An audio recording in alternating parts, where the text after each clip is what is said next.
The hour seems very late, based upon the many signs that are in the world today. The four horsemen of the apocalypse have been riding for some time based upon the evidence that you can see in the news in recent history.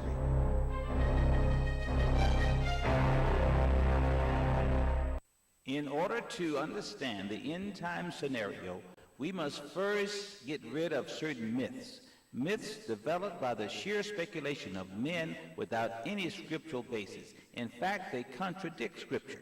The first myth states that the 70th week or 70th 7-year period mentioned in Daniel chapter 9 is to be disconnected from the preceding 69 weeks and then be worked out in the time of the end.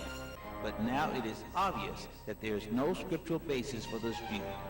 Now, the Bible states that the 69th week ended with the crucifixion of Jesus Christ. Then the 70th week, by scriptural precedents and history, actually was the 7-year period after the crucifixion. Events that occurred in and around Jerusalem during that time, dictated by the policies of Roman emperors Tiberius and Caligula, certainly conform to the prophecy. Myth number 2 claims that there will be a 7-year tribulation period, but this is dependent upon the validity of there being a 70th week floating in time waiting to be fulfilled. Since that is a myth, a 7-year tribulation is also a myth. Now, tribulation is not a myth. Jesus said that Christians would have tribulation in the world as well as others. The great tribulation that Jesus speaks of in Matthew chapter 24 and other places, however, is to come against the reestablished nation of Israel, principally Judea. But there is no mention of it lasting 7 years. Besides, Jesus said those days would be shortened. Another common mistake made by Bible prophecy experts is to speak of tribulation and wrath as if they were the same, but they are not the same. Hence, myth number 3. Tribulation means trouble and is caused mainly by the acts of men, such as war and persecution, and may include things that are generally related to disease, weather, and economic conditions. The wrath of God, though, occurs when God targets certain people specifically, and he brings on intense plagues and other extraordinary calamities.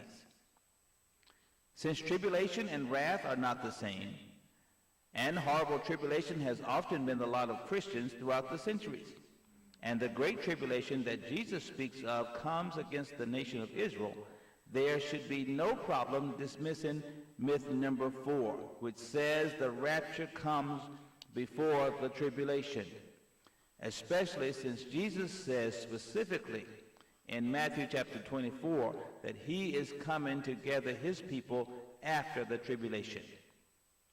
Myth number 5 states that the thief in the night effect is supposed to come upon everyone, even the church. However, 1 Thessalonians chapter 5, verses 4 and 5 clearly teach that the church is not to be included. In Luke chapter 21 and other places, Jesus said there would be end-time signs that would alert his people to his coming. Myth number 6 has most people teaching that the events of the book of Revelation are in chronological order from chapter 4 through chapter 22. But like most prophetic books, there is a repetitive nature to the events in the book of Revelation. In the book of Revelation, it should be easy to see that the events associated with the vials of wrath are a repeat of those given for the trumpets of wrath. Myth number 7 states that the Jewish temple must be rebuilt in Jerusalem so that it can be desecrated by the Antichrist as part of the end-time scenario. This idea is an insult to Jesus Christ. No place for animal sacrifice would be accepted as being holy by God, since his son Jesus Christ has been offered as the ultimate sacrifice, rendering all others irrelevant. The temple that needs to be protected from the spirit of Antichrist is that of our body individually and the church collectively, according to the New Testament.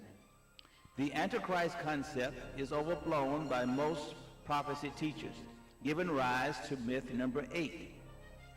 The word appears 5 times in Scripture, 4 times in the book of 1 John, 3 of the 4 are in the same discussion, and 1 time in 2 John. Therefore, it does not appear in the prime end times teachings in the book of Revelation at all.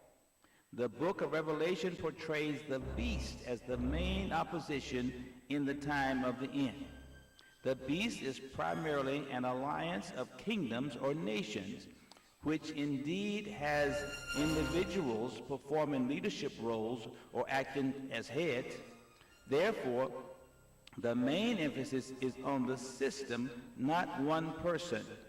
That is why we must be careful to maintain our allegiance first and foremost to Jesus Christ and not let it become confused with allegiances to the governments of men.